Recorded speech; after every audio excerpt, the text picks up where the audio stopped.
അധ്യായം 10. ചട്ടപ്രകാരമുള്ള പോരാട്ടം. ഈ കാലഘട്ടത്തിൽ ലോകത്തിന് അനുരൂപമായി ദൈവിക പ്രമാണങ്ങളെ മാറ്റിമറിച്ചുകൊണ്ടിരിക്കുന്നതിനാൽ ക്രിസ്തീയ ജീവിതം പലർക്കും ഒരു നേരം പോക്കായി മാറിയിരിക്കുന്നു. പൂർവ്വപിതാക്കന്മാർക്ക് ഇതൊരനുഭവമായിരുന്നുവെങ്കിൽ പിന്നീടുള്ള തലമുറയ്ക്ക് ഇത് അനുകരണമായിരുന്നു. ഇപ്പോഴുള്ളവർക്കാണെങ്കിൽ വെറും അഭിനയം മാത്രമായി തീർന്നിരിക്കുന്നു.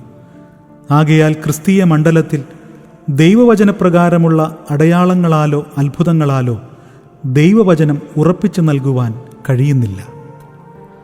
ക്രിസ്തീയ ജീവിതം ഒരു പോരാട്ടമാണെന്നും അത് 7 വിധത്തിലുണ്ടെന്നും കഴിഞ്ഞ അധ്യായത്തിൽ നാം ചിന്തിക്കുകയുണ്ടായല്ലോ. ക്രിസ്തീയ പോരാട്ടം ചട്ടപ്രകാരമായിരിക്കണമെന്ന് വേദപുസ്തകം നമ്മെ ഉപദേശിക്കുന്നു. അപ്പോസ്തലനായ പൗലോസ് പറയുന്നത്, സുവിശേഷത്തിൽ ഒരു പങ്കാളിയാകേണ്ടതിന് ഞാൻ സകലവും സുവിശേഷ നിമിത്തം ചെയ്യുന്നു. ഓട്ടക്കളത്തിൽ ഓടുന്നവർ എല്ലാവരും ഓടുന്നുവെങ്കിലും ഒരുവനെ ബിരുദു പ്രാപിക്കുന്നുള്ളൂ എന്ന് അറിയുന്നില്ലയോ? നിങ്ങളും പ്രാപിക്കുവാൻ തക്കവണ്ണം ഓടുവിൻ. അംഗം പൊരുതുന്നവനൊക്കെയും സകലത്തിലും വർജനം ആചരിക്കുന്നു. അതോ അവർ വാടുന്ന കിരീടവും നാമോ വാടാത്തതും പ്രാപിക്കേണ്ടതിന് തന്നെ. ആകയാൽ ഞാൻ നിശ്ചയമില്ലാത്തവണ്ണമല്ല ഓടുന്നത്, ആകാശത്തെ കുത്തുന്നത് പോലെയല്ല ഞാൻ മുഷ്ടിയുദ്ധം ചെയ്യുന്നത്. മറ്റുള്ളവരോട് പ്രസംഗിച്ച ശേഷം ഞാൻ കൊള്ളരുതാത്തവനായി പോകാതിരിക്കേണ്ടതിന് എൻ്റെ ശരീരത്തെ ദണ്ഡിപ്പിച്ച് അടിമയാക്കുകയത്രേ ചെയ്യുന്നത്. 1 കൊരിന്ത്യർ 9 അധ്യായം 23 മുതൽ 27 വരെയുള്ള വാക്യങ്ങൾ. വീണ്ടും അപ്പോസ്തലനായ പൗലോസ് തിമോഥെയോസിനോട് ഇപ്രകാരം പറയുന്നു: ക്രിസ്തുവേശുവിൻ്റെ നല്ല ഭടനായി നീയും എന്നോടുകൂടെ കഷ്ടം സഹിക്ക. പട ചേർത്തവനെ പ്രസാദിപ്പിക്കേണ്ടതിന് യാതൊരു പടയാളിയും ജീവനകാര്യങ്ങളിൽ ഇടപെടാതിരിക്കുന്നു. ഒരുത്തൻ മല്ലുകെട്ടിയാലും ചട്ടപ്രകാരം പോരാടുന്നില്ലെങ്കിൽ കിരീടം പ്രാപിക്കുകയില്ല. 2 തിമോഥെയോസ് 2 അധ്യായം 3 മുതൽ 5 വരെയുള്ള വാക്യങ്ങൾ. മേൽപ്പറഞ്ഞ വേദഭാഗങ്ങളിൽ നിന്നും നാം മനസ്സിലാക്കേണ്ടുന്ന പ്രധാന വസ്തുത, ഒരുവൻ മല്ലുകെട്ടിയാലും ചട്ടപ്രകാരം പോരാടിയില്ലെങ്കിൽ കിരീടം പ്രാപിക്കുകയില്ല എന്നുള്ളതാണ്. പഴയ നിയമത്തിലും പുതിയ നിയമത്തിലും കൊടുത്തിരിക്കുന്ന കൽപ്പനകൾ ഒരു വള്ളിയോ പുള്ളിയോ മാറ്റുവാൻ ദൈവം അനുവദിക്കുന്നില്ല. ഈ കാലഘട്ടത്തിൽ ലോകത്തിന് അനുരൂപമായി ദൈവിക പ്രമാണങ്ങളെ മാറ്റിമറിച്ചു കൊണ്ടിരിക്കുന്നതിനാൽ ക്രിസ്തീയ ജീവിതം പലർക്കും ഒരു നേരം പോക്കായി മാറിയിരിക്കുന്നു. പൂർവ്വപിതാക്കന്മാർക്ക് ഇതൊരു അനുഭവമായിരുന്നുവെങ്കിൽ പിന്നീടുള്ള തലമുറയ്ക്ക് ഇത് അനുകരണമായിരുന്നു. ഇപ്പോഴുള്ളവർക്കാണെങ്കിൽ വെറും അഭിനയം മാത്രമായി തീർന്നിരിക്കുന്നു. ആകയാൽ ക്രിസ്തീയ മണ്ഡലത്തിൽ ദൈവവചനപ്രകാരമുള്ള അടയാളങ്ങളാലോ അത്ഭുതങ്ങളാലോ ദൈവവചനം ഉറപ്പിച്ചു നൽകുവാൻ കഴിയുന്നില്ല. ക്രിസ്തു ഇഹലോകത്തിലായിരുന്നപ്പോൾ യഹൂദാജനത്തിൻ്റെ ആരാധനയെ വിമർശിച്ച് ഇപ്രകാരം പറഞ്ഞു: ഈ ജനം അധരം കൊണ്ട് എന്നെ ബഹുമാനിക്കുന്നു, എങ്കിലും അവരുടെ ഹൃദയം എന്നെ വിട്ടകന്നിരിക്കുന്നു. മാനുഷകൽപ്പനകളായ ഉപദേശങ്ങളെ അവർ പഠിപ്പിക്കുന്നതുകൊണ്ട് എന്നെ വ്യർത്ഥമായി ഭജിക്കുന്നു. മത്തായി സുവിശേഷം 15 അധ്യായം 8-9 വാക്യങ്ങൾ. ഇന്ന് ക്രൈസ്തവ മണ്ഡലത്തിൽ നടക്കുന്ന ഒരു നല്ല പങ്ക് ആരാധനയും ശബ്ദമുഖരിതമായ അധരചർവണവും മാനുഷിക കൽപ്പനകളുടെ അരങ്ങേറ്റവും മാത്രമാണ്. ഒരുവൻ ദൈവത്തെ അധരം കൊണ്ട് ബഹുമാനിക്കുമ്പോൾ ദൈവം അവൻ്റെ ഹൃദയത്തെ തൂക്കി നോക്കുന്നു എന്ന് നാം വായിക്കുന്നു. സദൃശ്യവാക്യങ്ങൾ 21 അധ്യായം 2 വാക്യം. മനുഷ്യന് തൻ്റെ വഴികളൊക്കെയും വെടിപ്പായി തോന്നുന്നു, യഹോവയോ ആത്മാക്കളെ തൂക്കി നോക്കുന്നു. സദൃശ്യവാക്യങ്ങൾ 16 അധ്യായം 2 വാക്യം. ദൈവിക കാര്യങ്ങൾക്ക് ദൃശ്യവും അദൃശ്യവുമായ 2 വശങ്ങളുണ്ട്. ആരാധനയുടെ ദൃശ്യമായ വശമാണ് അധരം കൊണ്ടുള്ള അട്ടഹാസം. എന്നാൽ അതിൻ്റെ മറുവശം എന്നുള്ളത് ദൈവം അവൻ്റെ ഹൃദയത്തിലെ ആരാധനയെ തൂക്കി നോക്കുന്നു എന്നത്രേ. ഹൃദയം ഈർഷ്യ കൊണ്ടും ശാഠ്യം കൊണ്ടും പൈശാചികവും പ്രാകൃതവും ഭൗതികവുമായ കാര്യങ്ങൾ കൊണ്ടും നിറഞ്ഞിരിക്കുമ്പോൾ അധരസേവയെ ദൈവം തള്ളിക്കളയുന്നു. ഉയരത്തിൽ നിന്നുള്ള ജ്ഞാനം കൊണ്ട് നിറയപ്പെടാത്ത ഹൃദയത്തിന് പുറത്തുള്ള ബാഹ്യപ്രകടനമായ ആരാധനയെ ദൈവം വെറുക്കുന്നു. ഒരുവൻ്റെ ഹൃദയം നിർമ്മലവും സമാധാനവും ശാന്തതയും അനുസരണമുള്ളതും കരുണയും സൽഫലം നിറഞ്ഞതും പക്ഷപാതരഹിതവും കപടമില്ലാത്തതുമായിരുന്നാൽ അപ്രകാരമുള്ള വ്യക്തിയുടെ ആരാധനയാണ് ദൈവം സ്വീകരിക്കുന്നത്. അധരസേവയെ സൗണ്ട് സർവീസ് എന്ന് വിളിക്കാം, അഥവാ ശബ്ദമുഖരിത ആരാധന. ഹൃദയത്തിലെ ആരാധനയെ ശബ്ദരഹിതമായ ആരാധനയെന്നും വിളിക്കാം, സൗണ്ട്ലെസ് സർവീസ്. ശബ്ദമുഖരിത ആരാധനയും ശബ്ദരഹിത ആരാധനയും തമ്മിൽ തുല്യമാകുന്നില്ല എങ്കിൽ ഒരുവൻ്റെ ആരാധനയെ ദൈവം സുഗ്രാഹ്യമായി കണക്കാക്കുന്നില്ല. ചുരുക്കി പറഞ്ഞാൽ sound service must be equal to soundless service എന്നർത്ഥം. ക്രിസ്തീയ ജീവിതത്തിൻ്റെ 7 വിധത്തിലുള്ള പോരാട്ടത്തിലും ചട്ടപ്രകാരം പോരാടിയില്ല എങ്കിൽ കിരീടം പ്രാപിപ്പാൻ കഴിയുകയില്ലെന്ന് അപ്പോസ്തലനായ പൗലോസ് നമ്മെ പ്രബോധിപ്പിക്കുന്നു. പഴയ നിയമത്തിൽ ഇതിനുദാഹരണമായി പല സംഭവങ്ങളും രേഖപ്പെടുത്തിയിരിക്കുന്നതായി കാണുന്നു. ഇസ്രയേൽ ജനം കനാനിൽ വന്നതിന് ശേഷം സ്ഥാപിക്കപ്പെട്ട ആരാധന സ്ഥലമായിരുന്നു ശീലോവിലുണ്ടായിരുന്ന സമാഗമന കൂടാരം. എന്നാൽ ഏലി പുരോഹിതൻ്റെയും മക്കളുടെയും ദുഷ്ടത നിമിത്തം ദൈവം അതിനെ നശിപ്പിച്ചു കളഞ്ഞു. യിരെമ്യാ പ്രവചനം 7-ാം അധ്യായം 11-12 വാക്യം. ചട്ടപ്രകാരം സൂക്ഷിച്ച് അതിപരിശുദ്ധ സ്ഥലത്ത് വെക്കേണ്ടതായ യഹോവയുടെ പെട്ടകത്തെ അപ്രകാരമുള്ള യാതൊരു മാന്യതയും കൽപ്പിക്കാതെ ഫെലിസ്ത്യരുമായി യുദ്ധമുണ്ടായ സമയത്ത് ശത്രുപാളയത്തിലേക്ക് കൊണ്ടുചെല്ലുന്നതായി നാം കാണുന്നു. യഹോവയുടെ നിയമപ്പെട്ടകം പാളയത്തിലെത്തിയപ്പോൾ ഭൂമി കുലുങ്ങും വണ്ണം ഇസ്രയേൽ എല്ലാം ഉച്ചത്തിൽ ആർപ്പിട്ടു. ഇത്ര വലിയ ഒരു ആരാധന ഇസ്രയേലിൽ മറ്റെവിടെയെങ്കിലും നടന്നിട്ടുണ്ടോ എന്നറിയില്ല. ഗിന്നസ് ബുക്കിൽ പേരുവരേണ്ട ആരാധന. എന്നാൽ അനന്തരഫലം എന്തായിരുന്നുവെന്ന് വേദഭാഗത്ത് പറയുന്നുണ്ട്. 1 ശമൂവേൽ 4-ാം അധ്യായം 10 മുതൽ 22 വരെയുള്ള വാക്യങ്ങൾ. ഈ ആരാധനയുടെ ഫലമായി ഇസ്രയേലിൽ 30,000 കാലാൾ വീണുപോകത്തക്കവണ്ണം ഒരു മഹാസംഹാരം ഉണ്ടായി. ഏലിയുടെ 2 പുത്രന്മാരും പട്ടുപോയി. ആസനത്തിൽ ഇരുന്ന ഏലി പുരോഹിതൻ പുറകോട്ടു വീണ് കഴുത്തൊടിഞ്ഞു മരിച്ചു. മരുമകൾ പ്രസവിച്ചു മരണമടഞ്ഞു. ഇസ്രയേലിൻ്റെ മഹത്വം പൊയ്പോയി എന്നർത്ഥമുള്ള ഈഖാബോദ് എന്നു പേരുള്ള കുഞ്ഞു ജനിച്ചു. മാത്രവുമല്ല, ഫെലിസ്ത്യർ പെട്ടകവുമായി അവരുടെ നാട്ടിൽ എത്തുകയും ചെയ്തു. മേൽപ്പറഞ്ഞ ആരാധനയിൽ പങ്കെടുത്ത ഒരുത്തൻ്റെ കഴുത്തിലും തലയില്ലാതെ പോയി. ഏലിയുടെ കുടുംബത്തിൽപ്പെട്ട 85 പുരോഹിതന്മാരുടെയും തലയറുക്കപ്പെട്ടു. അങ്ങനെ ഏലിയും അവൻ്റെ ഭവനവും തലമുറകളും ഇല്ലാതെയായി തീർന്നു. പ്രസ്തുത സംഭവത്തിന് ശേഷം യഹോവയുടെ പെട്ടകം 7 മാസം ഫെലിസ്ത്യ ദേശത്തിരുന്നു. ആ കാലഘട്ടത്തിൽ അവരുടെ ദേവനായ ദാഗോൻ കമഴ്ന്നടിച്ചു വീണു. തലയും കൈപ്പത്തിയും ഒടിഞ്ഞ് ഇല്ലാതെയായി. ഫെലിസ്ത്യരുടെ ഇടയിൽ മൂലരോഗം എന്ന വ്യാധി ആബാലവൃദ്ധം വ്യാപിച്ചു. അവരുടെ പട്ടണത്തിലെ നിലവിളി ആകാശം വരെ എത്തി. ജീവനുള്ള ദൈവത്തിൻ്റെ പെട്ടകത്തെ ചട്ടപ്രകാരം ബഹുമാനിക്കാത്ത ഏവരും ചത്ത് ഒടുങ്ങിയപ്പോൾ ഫെലിസ്ത്യർ കറവയുള്ള 2 പശുക്കളെ വരുത്തി വണ്ടിക്ക് കെട്ടുകയും യഹോവയുടെ പെട്ടകവും പൊന്നുകൊണ്ട് 5 മൂലക്കുരുവിനെയും 5 എലികളെയും ഉണ്ടാക്കി ഒരു ചെല്ലത്തിലിട്ട് ഇസ്രായേൽ ദേശത്തേക്ക് അയച്ചു. പശുക്കൾ വലിച്ച വണ്ടി ഇസ്രയേലിലെ ബേത്ശേമ്യനായ യോശുവയുടെ വയലിൽ വന്നു നിന്നു. അവിടെ വലിയ കല്ല് ഉണ്ടായിരുന്നു.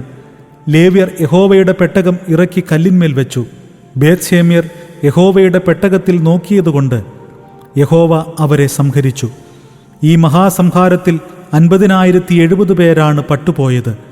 ചട്ടപ്രകാരം സൂക്ഷിക്കേണ്ടതായ പെട്ടകം അപമാനിക്കപ്പെട്ടത് അനേകരുടെ മരണത്തിന് കാരണമായി ഭവിച്ചു. തുടർന്ന് യഹോവയുടെ പെട്ടകത്തെ കുന്നിന്മേലുള്ള അമീനാദാവിൻ്റെ വീട്ടിൽ കൊണ്ടുപോയി. അവൻ്റെ മകനായ എലയാസറിനെ യഹോവയുടെ പെട്ടകം സൂക്ഷിക്കേണ്ടതിന് ശുദ്ധീകരിച്ചു. 20 വർഷം പെട്ടകം അവിടെയിരുന്നു. ചട്ടപ്രകാരം അതിനെ സൂക്ഷിച്ചപ്പോൾ അബീനാദാവിൻ്റെ കുടുംബം അനുഗ്രഹിക്കപ്പെട്ടു. യഹോവയുടെ പെട്ടകം എപ്രകാരമാണ് യെരുശലേമിലേക്ക് കൊണ്ടുവരേണ്ടത് എന്നുള്ള ചട്ടം ഇസ്രയേലർക്കും രാജാവിനും അറിയാമായിരുന്നു. തണ്ടുകളാൽ പെട്ടകം ചുമക്കേണ്ടതിന് പെട്ടകത്തിൻ്റെ പാർശ്വങ്ങളിൽ പൊൻവളയങ്ങൾ ഉണ്ടായിരുന്നു. തണ്ടുകൾ പെട്ടകത്തിൻ്റെ വളയത്തിൽ ഇരിക്കണം. അവയെ അതിൽ നിന്ന് ഊരുവാൻ പാടില്ല. ഒരു സ്ഥലത്ത് നിന്ന് മറ്റൊരു സ്ഥലത്തേക്ക് ലേവ്യ പുരോഹിതർ മാത്രമേ തോളിൽ ചുമന്നുകൊണ്ട് പോകാവൂ. ഇതായിരുന്നു ദൈവിക നിയമം. ഈ നിയമം അറിയില്ലാത്തതുകൊണ്ടാണ് ഫെലിസ്ത്യർ പശുക്കളെ കെട്ടിയ വണ്ടിയിൽ പെട്ടകം ഇസ്രയേൽ ദേശത്തേക്ക് തിരിച്ചയച്ചത്. അതേ മാതൃക സ്വീകരിച്ച് 20 വർഷത്തിനു ശേഷം പെട്ടകം കൊണ്ടുവരുവാൻ ദാവീദും കൂട്ടരും തീരുമാനിച്ചു. അവർ ദൈവത്തിൻ്റെ പെട്ടകം ഒരു പുതിയ വണ്ടിയിൽ കയറ്റി അബീനാദാവിൻ്റെ പുത്രനായ ഉസയും അഹ്യൂവും കാളകളെ നിയന്ത്രിച്ച് യാത്ര പുറപ്പെട്ടു. യാത്രയിൽ 30,000 പേർ ദാവീദിൻ്റെ നേതൃത്വത്തിൽ ഇസ്രയേലിൻ്റെ ദൈവത്തിന് പൂർണ്ണ ശക്തിയോടെ പാട്ടുപാടിയും കിന്നരം, വീണ, തപ്പ്, കൈത്താളം, കാഹളം എന്നീ വാദ്യങ്ങൾ ഉപയോഗിച്ചും നൃത്തം ചെയ്തുകൊണ്ട് പെട്ടകത്തെ അനുഗമിച്ചു. കിദ്രോൻ കുളത്തിന് സമീപം എത്തിയപ്പോൾ കാള വിരണ്ടു. അതിനാൽ ഉസ പെട്ടകം പിടിക്കുവാൻ കൈനീട്ടി. അപ്പോൾ യഹോവയുടെ കോപം ഉസയുടെ മേൽ ജ്വലിക്കുകയും അവനെ ഛേദിച്ചു കളയുകയും ചെയ്തു. അന്ന് ദാവീദ് യഹോവയെ ഭയപ്പെട്ടുപോയി. പെട്ടകം കൊണ്ടുപോകാതെ ഗിത്യനായ ഓബേദേദോമിൻ്റെ വീട്ടിലേക്ക് കൊണ്ടുപോയി വച്ചു. ഇസ്രയേലിൽ ഒരുത്തനും പെട്ടകം സൂക്ഷിക്കാൻ മുന്നോട്ട് വന്നില്ല. അന്യജാതിക്കാരനായ ഓബേദേദോമിനെയാണ് ദാവീദ് അതിനുവേണ്ടി അഭയം പ്രാപിച്ചത്. ഓബേദേദോം ദൈവത്തെ ഭയപ്പെട്ടതിനാൽ തൻ്റെ വീടിനെ ശുദ്ധീകരിച്ച് പെട്ടകത്തെ അവിടെ സൂക്ഷിച്ചു. തന്മൂലം ദൈവം ഓബേദേദോമിനെയും കുടുംബത്തെയും അവനുള്ള സകലത്തെയും അനുഗ്രഹിച്ചതായി നാം വായിക്കുന്നു. ചട്ടപ്രകാരം ആര് തന്നെ ദൈവത്തെ അന്വേഷിച്ചാലും ദൈവം അവനെ ആദരിക്കുമെന്നതിൽ തർക്കമില്ല. അബീനാദാബ് 20 വർഷം ദൈവിക ചട്ടമനുസരിച്ച് പെട്ടകത്തെ സൂക്ഷിച്ചതിനാൽ അവൻ്റെ കുടുംബം അനുഗ്രഹിക്കപ്പെട്ടെങ്കിലും അതറിയാമായിരുന്ന തൻ്റെ മകൻ ഉസ പ്രമാണം തെറ്റിച്ചതിനാൽ മരിപ്പാനിടയായി. ദാവീദ് ചട്ടം തെറ്റിച്ചതിനാൽ അതറിയാമായിരുന്ന അന്യജാതിക്കാരനെ ശരണം പ്രാപിക്കേണ്ട അവസ്ഥ ഉണ്ടായി. അപ്പോസ്തലനായ പത്രോസ് പറയുന്നു, മുഖപക്ഷം കൂടാതെ ഓരോരുത്തൻ്റെ പ്രവൃത്തിക്ക് തക്കവണ്ണം ന്യായം വിധിക്കുന്നവനെ നിങ്ങൾ പിതാവെന്ന് വിളിക്കുന്നുവെങ്കിൽ നിങ്ങളുടെ പ്രവാസകാലം ഭയത്തോടെ കഴിപ്പിൻ. 1 പത്രോസ് 1:17. ഏത് ജാതിക്കാരനായാലും ചട്ടപ്രകാരം മല്ലുകെട്ടിയാൽ കിരീടം പ്രാപിക്കും. യിരെമ്യാവിൻ്റെ കാലത്ത് ഇസ്രയേൽ മുഴുവനും വിഗ്രഹാരാധികളായി തീരുകയും ശലോമോൻ്റെ ദേവാലയത്തെ അശുദ്ധമാക്കുകയും ചെയ്തു. ഇസ്രയേലിൽ ചട്ടമനുസരിക്കുന്ന ഒരുത്തനുണ്ടോ എന്ന് യെരുശലേമിൻ്റെ വീഥിയിൽ ചുറ്റിനടന്നന്വേഷിക്കുവാൻ ദൈവം യിരെമ്യാവിന് കൽപ്പന കൊടുത്തു. യിരെമ്യാ പ്രവചനം 5-ാം അധ്യായം 1-ാം വാക്യം. ഒരുത്തനെയെങ്കിലും കണ്ടുകിട്ടുകയാണെങ്കിൽ യെരുശലേമിനെ നശിപ്പിക്കുകയില്ലെന്ന് ദൈവം യിരെമ്യാവിനോട് കൽപ്പിച്ചു. എന്നാൽ യിരെമ്യാവിന് ആരെയും കണ്ടെത്തുവാൻ കഴിഞ്ഞില്ല. തന്മൂലം ഇസ്രയേൽ ജനത്തെ മുഴുവനും സിദക്കിയ രാജാവിൻ്റെ കാലത്ത് ബാബിലോണിലേക്ക് അടിമകളായി കൊണ്ടുപോകുമെന്ന് ഇസ്രയേലിനോട് യഹോവ യിരെമ്യാവ് മുഖാന്തരമായി അരുളിച്ചെയ്തു. ഇത് കേട്ട രാജാവും മഹാപുരോഹിതന്മാരും പ്രവാചകന്മാരും ഇസ്രയേലിലെ ബഹുഭൂരിപക്ഷം ജനങ്ങളും കൂടി യിരെമ്യാവിന് എതിരായി തീരുകയും അദ്ദേഹത്തെ അവർ ചെളിക്കുഴിയിൽ താഴ്ത്തുകയും ചെയ്തു. ആരും സഹായമില്ലാതെയായി. യിരെമ്യാവ് കർത്താവായ യേശുക്രിസ്തുവിൻ്റെ പ്രതീകമാണല്ലോ. വിവരമറിഞ്ഞ് കൂശ്യനായ ഏബെത്മേലെക്ക് രാജാവിന് അടുത്തു ചെന്ന് യിരെമ്യാവിനെ രക്ഷപ്പെടുത്തുവാൻ അപേക്ഷിക്കുന്നു. രാജാവ് അവനെ അനുവദിച്ചപ്പോൾ 30 പേരെയും കൂട്ടിച്ചെന്ന് ഏബെത്മേലെക്ക് യിരെമ്യാവിനെ രക്ഷപ്പെടുത്തി. അവസാനം യിരെമ്യാവിൻ്റെ പ്രവചനം പോലെ നെബൂഖദ്നേസർ രാജാവ് സൈന്യസമേതം വന്ന് സിദക്കിയാവെ പിടിച്ച് കണ്ണുപൊട്ടിച്ച് ചങ്ങലയിട്ട് ജനത്തിൽ എളിയവരെ ഒഴിച്ച് ബാക്കി എല്ലാവരെയും ബാബേലിലേക്ക് പ്രവാസികളായി കൊണ്ടുപോയി. വൃദ്ധന്മാരെയും കന്യകമാരെയും യൗവനക്കാരെയും ഒരുപോലെ കൊന്നു. ദൈവാലയം ഇടിച്ചു നിരത്തി തീവച്ചു. യെരുശലേം ചുട്ടുകരിച്ചു. ഇതേ സമയം യിരെമ്യാവിനെ കൂശനായ ഏബെത്മേലെക്കിനടുത്തേക്ക് അയച്ച് ദൈവം പറഞ്ഞത്, നീ യഹോവയിൽ ആശ്രയിക്കൊണ്ട് യഹോവ നിന്നെ വിടുവിക്കും. നീ വാളാൽ വീഴുകയില്ല. നിന്റെ ജീവൻ നിനക്ക് കൊള്ള കിട്ടിയതുപോലെ ആയിരിക്കും. നീ എന്നിൽ ആശ്രയിച്ചിരിക്കുന്നുവല്ലോ എന്ന് പറഞ്ഞു. യിരെമ്യാ പ്രവചനം 38-39 അധ്യായങ്ങൾ. ഇസ്രയേൽ ജനത്തിൽ രാജാവുൾപ്പെടെ എല്ലാവരും തന്നെ നാശത്തിലേക്ക് പോയപ്പോൾ അന്യജാതിക്കാരനും കൂശ്യനും ഹാമിൻ്റെ സന്തതിയുമായ ഏബെദ് മേലെക് മാത്രം വിടുവിക്കപ്പെട്ടു. കർത്താവായ യേശുക്രിസ്തുവിൻ്റെ ക്രൂശീകരണ സമയത്ത് ചട്ടമനുസരിക്കാത്ത ഇസ്രയേൽ ജനം, അതായത് അബ്രഹാമിൻ്റെ സന്തതികൾ യേശുവിനെ ക്രൂശിക്ക എന്ന് തട്ടഹസിച്ചപ്പോൾ യാഫേത്തിൻ്റെ സന്തതികളായ റോമാക്കാർ യേശുവിനെ ക്രൂശിൽ തറച്ചു. എന്നാൽ ആ സമയത്ത് കൂശ്യനും അഥവാ ലിബിയക്കാരൻ കുറേനക്കാരനുമായ ശീമോനെയാണ് യേശുവിൻ്റെ ക്രൂശ് ചുമക്കുവാനായി ദൈവം കണ്ടെത്തിയത്. ഷേമിൻ്റെയും യാഫേത്തിൻ്റെയും സന്തതികൾ യേശുവിനെ ക്രൂശിച്ചപ്പോൾ നോഹയുടെ ശപിക്കപ്പെട്ട പുത്രനായ ഹാമിൻ്റെ സന്തതി പരമ്പരയിൽപ്പെട്ട കുറേനക്കാരനായ ശീമോൻ യേശുവിൻ്റെ ക്രൂശ് ചുമക്കുവാൻ ഇടയായിത്തീർന്നു. ക്രൂശിൻ്റെ അടിയിൽ രക്തമൊലിച്ച് തളർന്നു വീണുകിടക്കുന്നു. ക്രിസ്തുവിനെ ഉയർത്തുവാൻ കൂശ്യനായ ശീമോൻ ശ്രമിക്കുമ്പോഴെല്ലാം യെരുശലേം കാൽവറി തെരുവിൻ്റെ ഇരുവശത്തും ഷേമിൻ്റെയും യാഫത്തിൻ്റെയും സന്തതികൾ നോക്കുകുത്തികളായി നിൽക്കുകയായിരുന്നു. ക്രിസ്തുവിനെ ഉയർത്തിയതിനാൽ താൻ മൂലം ക്രിസ്തുവിനെ ഉയർത്തിയവർക്ക് ക്രിസ്ത്യാനികൾ എന്നു പേരുണ്ടായി. ക്രിസ്തുവിൻ്റെ നിന്ന വലിയ ധനമെന്നെണ്ണി ക്രിസ്തുവിനെ അനുഗമിച്ച കുറേനക്കാരനായ ശീമോൻ പിൽക്കാലത്ത് അന്ത്യോക്യയിലെ ബിഷപ്പായി തീരുകയും അവൻ്റെ മക്കൾ കർത്താവിൽ പ്രസിദ്ധരായി തീരുകയും ചെയ്തു. അവൻ്റെ ഭാര്യ എല്ലാവർക്കും മാതാവായി തീർന്നുവെന്ന് അപ്പോസ്തലനായ പൗലോസ് പറഞ്ഞിരിക്കുന്നു. ലോക സുവിശേഷീകരണത്തിനായി പൗലോസിനെയും ബർന്നബാസിനെയും കൈവച്ച് പറഞ്ഞയച്ചവരിൽ ക്രൂശ് ചുമന്ന ഈ ശീമോനും ഉൾപ്പെട്ടിരുന്നു.